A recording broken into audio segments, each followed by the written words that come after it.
Hi, everybody.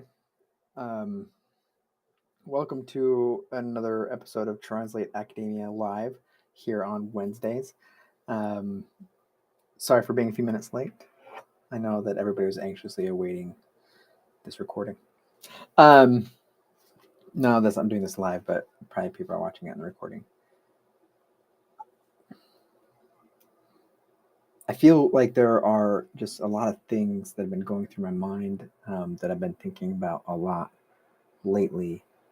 And right now, the thing that I think that I really want to focus on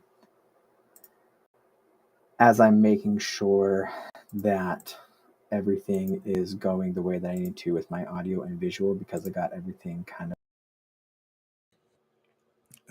there we go.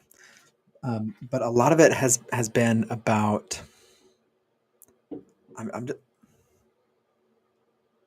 I'm in a weird position. I didn't think that I'd be here, and it's exciting for me to having to approach the thing that I've been wanting to build for the past couple of years with these databases and the job seekers and the resources database that I'm building.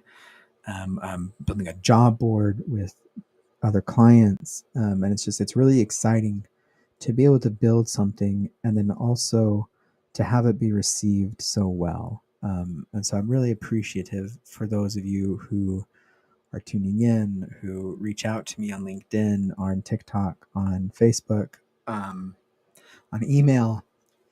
I talk to a lot of people, a lot of really, really good people, and it feels good to help them. And I hope that the things that we're doing are helping you here. As you can see, we have an event on August 11th at 5 p.m. called Why Teachers Make Great Sales Reps, sponsored by Fuel Sales Academy. This is really exciting for me because that event is sponsored by Fuel Sales Academy, as well as some of the content leading up to the event, including this YouTube video and some of the TikToks that I have coming out. And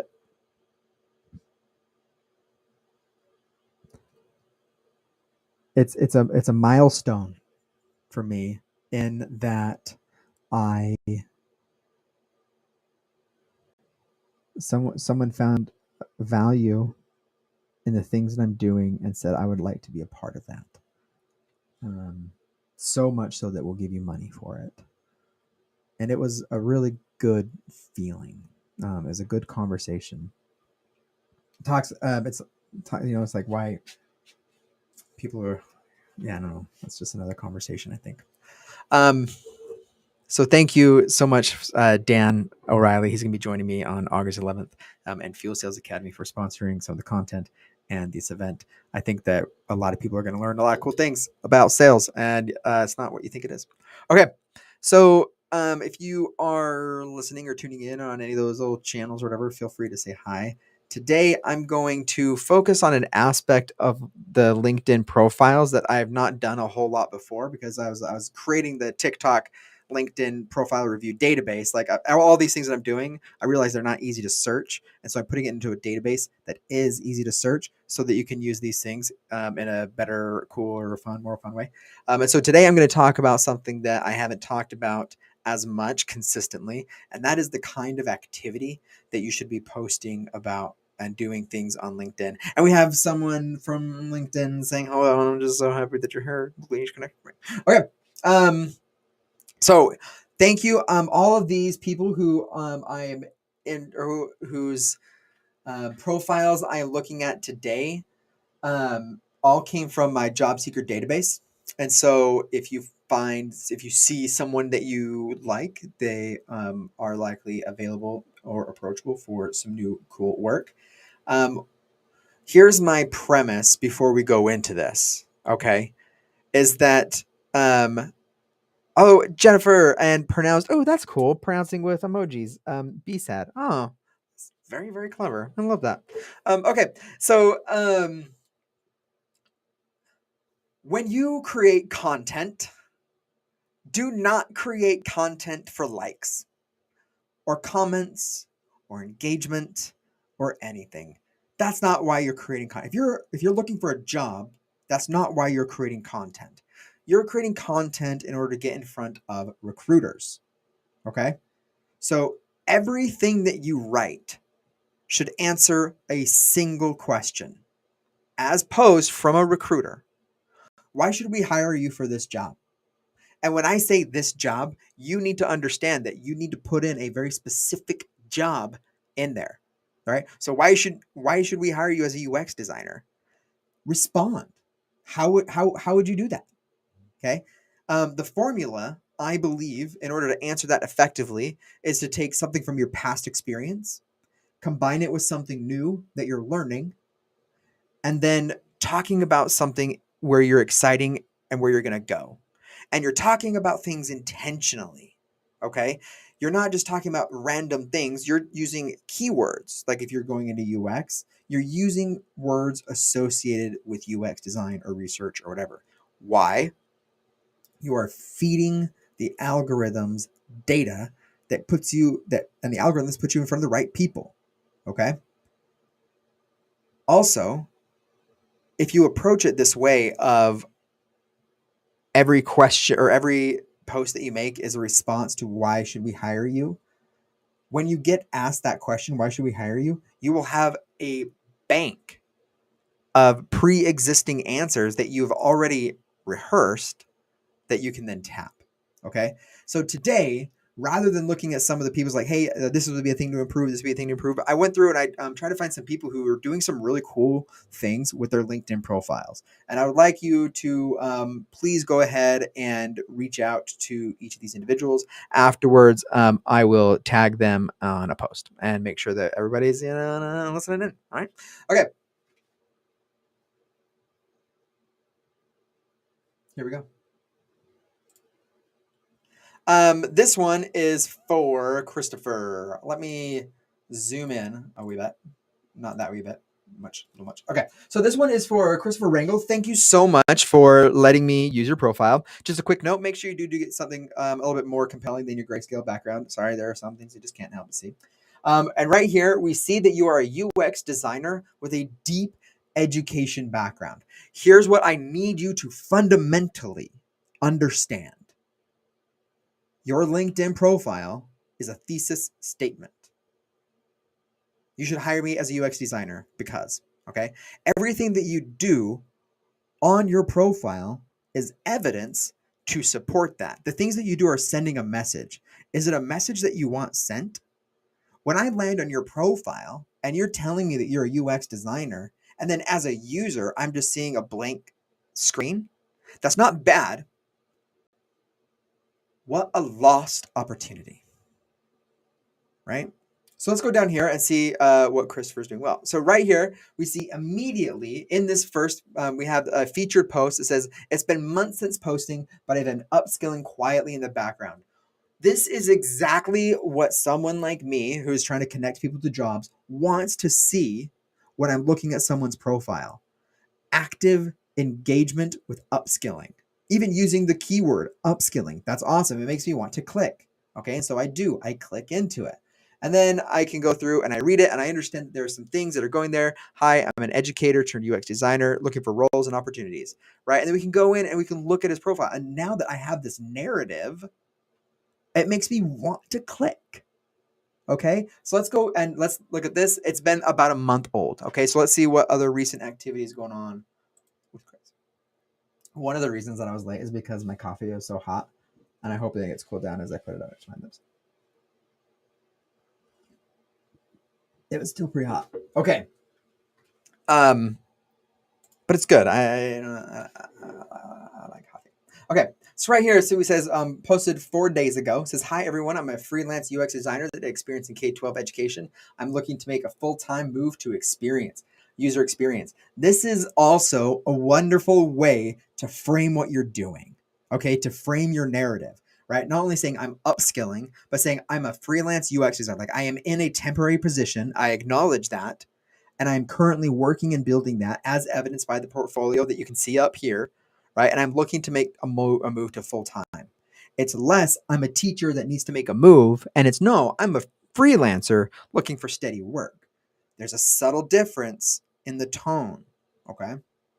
And then Ryan, wow, thank you so much for advocating for us that are all teachers. Oh, that's huh, that was me. Thank you. That's very kind of you, Christopher. All right, so this makes me excited to see what you're doing, and ultimately, like if I was looking at this profile while I was not live, I would click into it and I would see what's going on because I think it's cool. All right, so thank you, Christopher, for letting me use your profile. All right, this one is for Megan. Thank you so much. This one, it looks like a campus building. It looks like a school. It's probably either Wisconsin or Colorado. Oh, I'm not commenting on those things. I just get so excited. So right here, we're seeing that that Megan is looking to become a university, or that she's a learning center director, university SaaS manager, Salesforce CRM. Ooh, keywords, right? This is the value. If you're going to do a list, do it this way, okay? Where you have your current position, like some of these things that you're doing, and you're putting in keywords: SaaS, Salesforce, CRM, disability, coordinator, director. These are all words that LinkedIn's algorithms are picking up. Okay, and that's what we're focusing on today, is feeding the algorithm the data that you want it to be fed in order to get you to the person where you want to be connected to. So let's look and see what Megan is doing.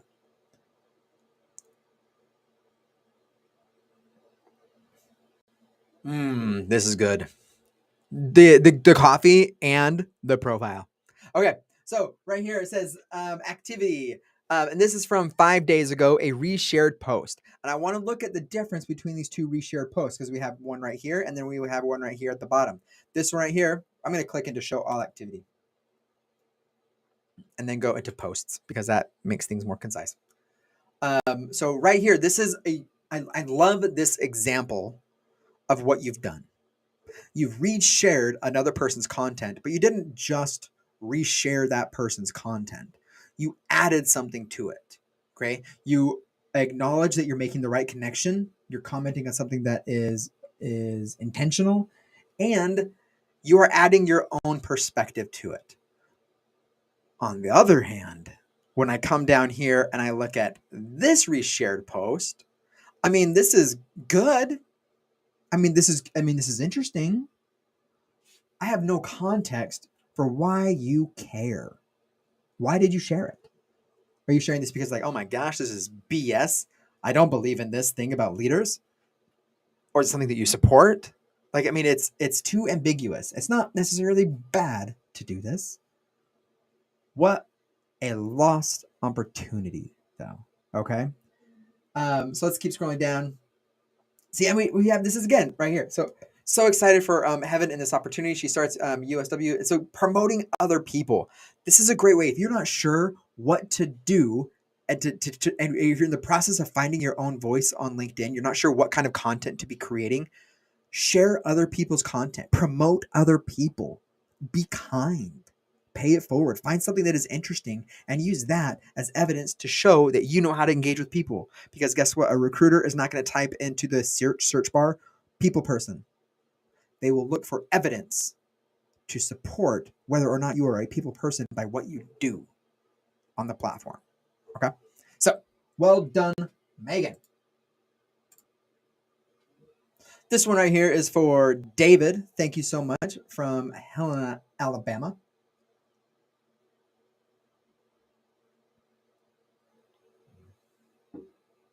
Oh, I love that sentence. Instructional designer, learning consultant, and writing researcher with over 6 years experience executing on remote projects. Here's why this is a beautiful sentence. One, it starts in something that's very concrete, that is very industry specific. Okay. So it starts with instructional designer. And then it moves into something that is a little bit more gray in its definition of learning consultant that feels like education-y, right? And then it goes into writing and researcher. So we have an understanding, given that there's the PhD right above here, right? That this is a path that he is on. Okay, we understand where he's been and where he's going. And the reason that we do that is not because of these words, it's because these words are in a sentence with a verb. Okay? So with over 6 years kind of it's a sentence. We'll go with that, right? not just a list of words. But here's the value part. It says, with over 6 years experience executing on remote projects. That's the value add. Yeah, I have a PhD and it's in academia and it's a weird thing, but guess what it means? That. It means that I have 6 years of experience executing on remote projects. Really? Okay, David, show me. Show me. Let's scroll down. Okay. Oh, hey, we both worked at Clemson University. That's special. Okay, so here we have another example of sharing someone else's content. This is a job opportunity. Very cool. Maybe another, like, looking for it as an opportunity to comment on it, as like putting that comment thing we were talking about before. Another way that you can do that, there is an advantage that I'm learning of not always resharing content, but there's an advantage of saying, like, commenting for my network. That I feel like it gets a little bit more visibility for me. I have no evidence to support that other than my feeling, but I'm good at feelings, I guess. All right.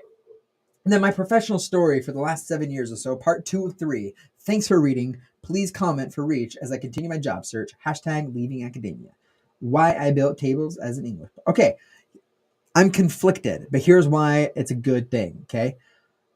My professional story, that's great. For the last 7 years, okay. Part 2 of 3, ooh, that makes it long. And then also, I see that it's a Medium post, which makes it long form content. People who are scrolling on LinkedIn are not looking necessarily for long form content. Okay, if you want the impact that you want with the story that you've written, write it in a more concise way, and put it just actually on LinkedIn and not on a blog platform. Give people still need a reason to go to your other portfolio. You haven't done that quite yet. So this is, again, these are my thoughts, right? Oh, Lindy is saying hi. She's a wonderful person. Everybody should connect with Lindy as well. Here's why I love it, though. It has an amazing title. Why I built tables as an English PhD. Here's what that sets up your reader to do, okay? An unfamiliar thing with I understand that. Like, I understand those two things, but they don't go together in my head. But clearly they do. And so there's potential that connection can happen with English PhD and tables and being an operations manager at a real estate company. There's a connection. Let me tell you why. Everything that you do, let me rephrase that. The way that you're going to get your job is by telling stories. Tell stories, right? Follow that formula. This is something that happened in the past. This is something that I'm learning. And this is what it means for my future. I can almost guarantee you, if we were to go through and read this this post right here, it's going to follow some of that kind of format. Okay. All right. So let's go to the last one right over here. Thank you so much, Hannah, for letting me use your profile from Vancouver, Washington. I love this word right here, solutions architect. I think it's so beautifully ambiguous. I love it. Okay. We're going to skip the about section and we're going to go into the activity section. All right. Go to posts. So, research shows that effective learning happens when content aligns with the learner's motives, interests, and their zone of proximal development. See Vygotsky. Who doesn't listen to Vygotsky? I've been wanting to practice my Spanish, both for my own love of learning languages and to model being bilingual for my kids. I'm a lifelong Harry Potter fan. I was one of those kids in the bookstore at midnight waiting for the book release. I stumbled upon the first Harry Potter book in Spanish at the library. Turns out it's in my zone of proximal development. Bring on the reading challenge. Can we see the beauty of a simple story? White space, short paragraphs, lines, an engaging picture that's something that is familiar, yet a little bit unfamiliar because it's in a different language. This is not a post about someone making a career transition or anything like that. It's like, I am a lifelong learner, right? People write lifelong learner all the time in their content. I see it as from educators all the time. And then they show like, don't tell me this, show it to me. And Hannah is doing such a good job of showing that to me. This is the first post I read completely because it's a compelling narrative. People remember sticky details. A picture of Harry Potter in Spanish is a sticky detail. People are gonna remember it. You're gonna remember this detail in this screen in 24 hours, and you're gonna be like, damn it, Eric was right. Okay. And then this is the most beautiful transition ever. I'm looking. My one thing I would hope to do is this timestamp of 2 months old, doing something a little bit more recent. But right here it says, I'm a lifelong learner. Look at this. I'm doing this. And look at this, Salesforce. I don't even need to know what stage you are with Salesforce. All I need to know as someone who is helping you to find jobs is that you know what tool you want to use and you are actively trying to use it. Do that. Do that. Okay? I think that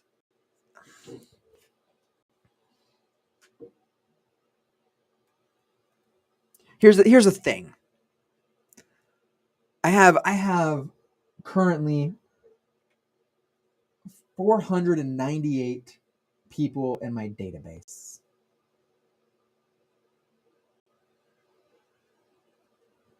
Seeking $35.4 million in annual salary. And I'm really, really excited to help these people find jobs. And when I say, and in the past, my message has always been make your LinkedIn profile so easy that it makes the recruiter not have to work as hard. I am in that position now where I'm able to help people connect people to opportunity. The better your LinkedIn profile is, the better kind of decision I can make.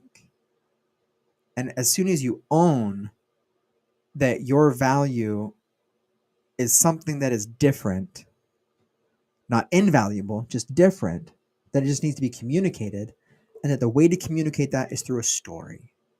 If you don't know what stories to write, look at what other people are doing, but understand that you are unique and unrepeatable, as Adriana Cabrera says. I made a post the other day to promote the event that we have in August, and I asked Dan. I asked, give me 4 traits. Like why do teachers make great sales reps? And then I'll think about it and I'll use that as a heuristic to create some content. And one of the things that he told me was about strong communication skills, and I couldn't agree more. Educators are amazing communicators. Show me that. Like, really. Don't tell me you're good at communicating. Show me. It's not bad to not engage on LinkedIn authentically, but what a lost opportunity. Thank you, everybody, for tuning in. I hope that you join us for our event on August 11th.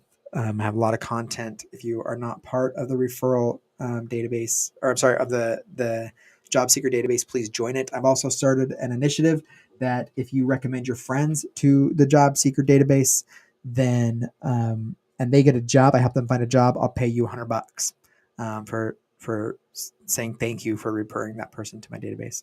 It means a lot to me that you're doing that, and I want to make sure that everybody wins. It's a win-win-win. All right. Thank you so much, everybody. And with a lot of love from a dude in a closet in Tulsa, Oklahoma.